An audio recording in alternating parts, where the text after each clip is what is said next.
Terrific. Well, thanks, Rebecca. I think that really is a good insight into that whole process.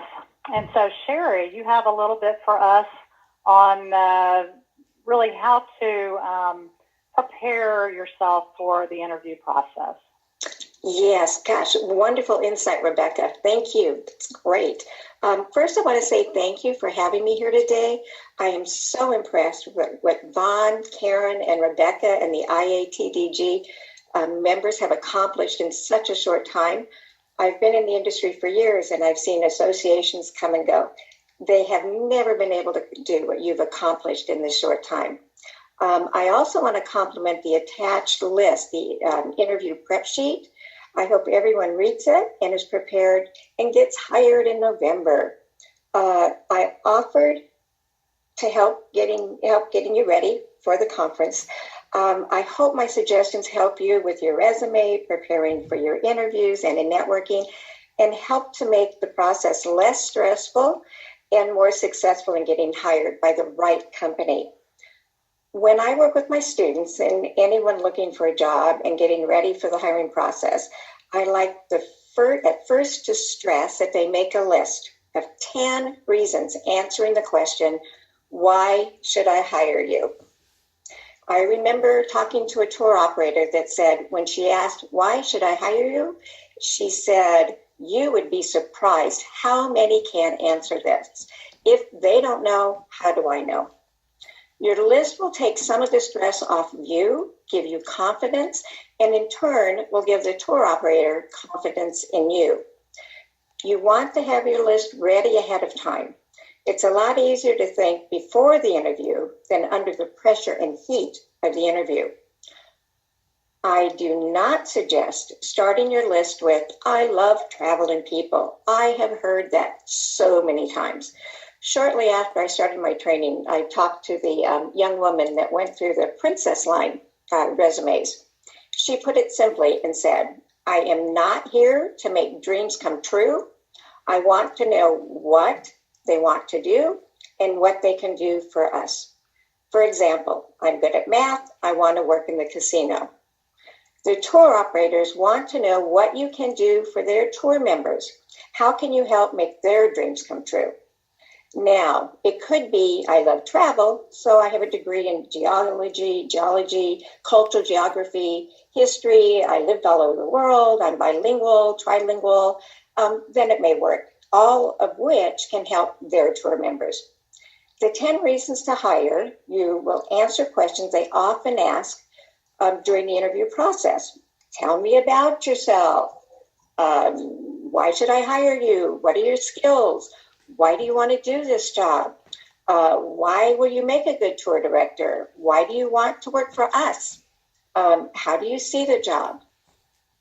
Now, when you make your reasons lists, your strongest skills first. I think there's hard skills and soft skills. Hard skills, I'm a teacher.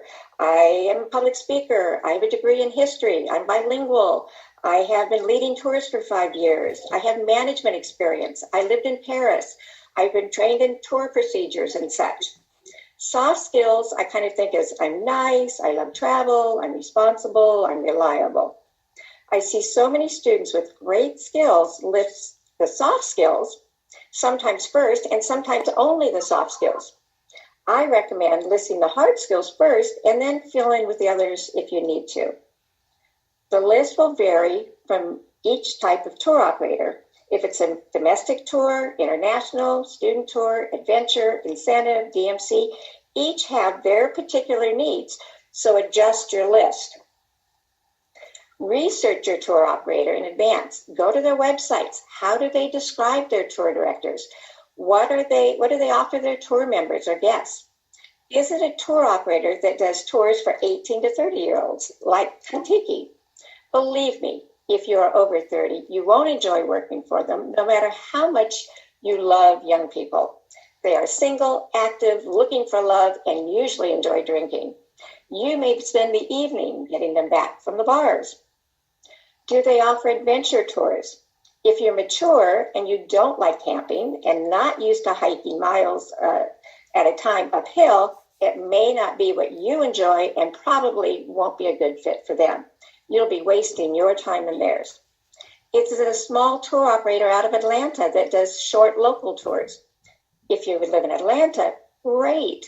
If you live in Los Angeles, you're obviously not a fit. Do you enjoy working with young people? If not, I don't recommend leading student tours. Do you not enjoy delivering and developing narration?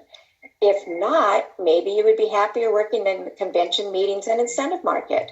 You'll travel the world, staying in resort destinations, and you don't have to deliver narration. Here's a special note. I'll be covering the convention, meetings, and incentive market and opportunities in Las Vegas in November. So, for example, if you're applying for student tours, we know training is important, knowing procedures, knowing history, maybe teaching experience, the ability to deliver factual and interesting narration is important. Did you take training specifically for DC and New York City? Are you licensed for DC and New York City tours? Are you a member of the DC Guides?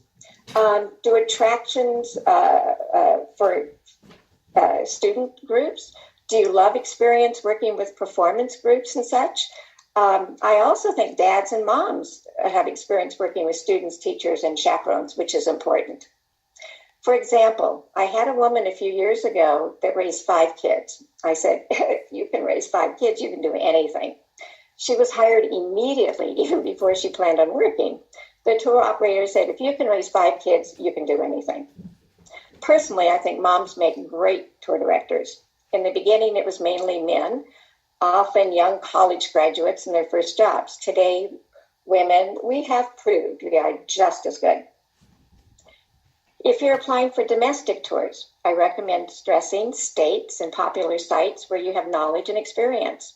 Of course, in domestic tours, they require narration, so you might want to stress your public speaking skills, maybe Toastmasters. Do you have a history degree? Were you a docent at a historical site? Did you work in the national parks? Do you have a degree in geology, architecture? Do you have special training in New York or Washington, D.C.? Did you take fam trips of the national parks? These are all types of information the tour operators like to know and should be listed at the top of your resume and in interviews, maybe bulleted in your cover letter or email. Inbound tour operators are often looking for bilingual, experienced tour directors. When applying for international tours, knowledge of tour management is very important. Did you live, teach, or work internationally? Can you legally work in other countries? Are you bi or trilingual? There are more skills to list early in your resume and be ready to share in your interview. Again, know what is important to each tour operator you interview.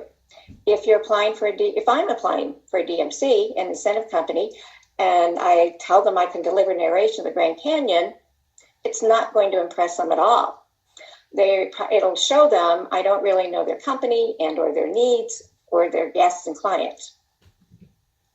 Your list also helps with your elevator pitch. Hi, I'm Cherie Anderson. I've been leading international tours and cruises for years and training others to do the same. I always recommend putting together a 1-minute presentation, as it also suggests on the interview prep sheet. Hi, I'm Mary. I'm bilingual and speak English and French. I lived in Paris for 2 years. I have a degree in communications and taught at the community college for 2 years. I have been trained by PTMT, so I know tour procedures and how to handle tour challenges, and etc. Hi, I'm Anne. I've been in the travel industry for over 20 years. I've led tours around the world, including Europe, Asia, Africa, and South America. The last 10 years, I've been living and working in Europe, including living in Russia and Germany. I speak German and, of course, know the lifestyle and history. I had a radio talk show in Atlanta before moving to Germany. I love sharing my travel knowledge and experience and always make sure my tour members have a wonderful and safe tour. And actually, I'm describing Anne Lombardi, a friend of mine. Hopefully, you'll all have a chance to meet her in Las Vegas. She really has more experience than I'm covering here. You can use your list to help with your resume. I'm not really into look-alike resumes. I like a specific objective at the beginning. I received resumes with an objective like, I'm looking for a challenging position with a growing company where I can use my skills. I'm not really sure what job they're looking for. I personally like objectives that are clear, like objective, tour director, tour guide, travel staff, trip director, cruise host. After that, you can list qualifications at the top of your resume, listing your strongest skills from your list. That way, they're visible on the top where the tour operator will see the list. Too many times I see them listed at the bottom of the resume, sometimes on the second page where they list their tour management training, which should be listed early on the resume, probably under qualifications. When you list your experience, I like related experience. Since many going into tour directing have often had lots of careers, you don't have to list them all, unless they all relate, and then sometimes you can bunch them together if the jobs are similar. List ones that relate, and then your related skills. For example, maybe you said you worked in Japan for 2 years teaching English under qualifications. In the related experience, list your specific experience. You can relate it to public speaking, working with students, teachers, and parents, excellent communication skills, knowledge of the Asian culture, history, and lifestyle, leading tours, student tours, and whatever else you can relate to our careers. So relate your experience to our careers. I often find teachers, healthcare workers, and actors do very well in our industry. Since in many cases you may be interviewing over the phone at first, I recommend a picture on your resume. It also helps the interviewer to relate to you and remember you. So I hope this helps make it easier and less stressful in getting ready for the conference and anytime you're working on getting hired. And best of all, I hope you all get hired. I often tell my students it sometimes takes persistence. It took me 1.5 years to get a job working for free on the cruise lines taking care of the kids. Of course, I didn't have the knowledge of our industry like you have, but even then, it was well worth the effort. I love our industry and careers. I wish everyone the very best of success and look forward to meeting you in Las Vegas. Does this help, Karen and Rebecca? Do you want to add anything? Anything I forgot that might help? Well, for me, that's a lot of great information and tips, Cherie, and thank you both. I really appreciate it. We want everyone to feel as prepared as possible for this process, and listening to your thoughts today, that should really help with questions that everyone has.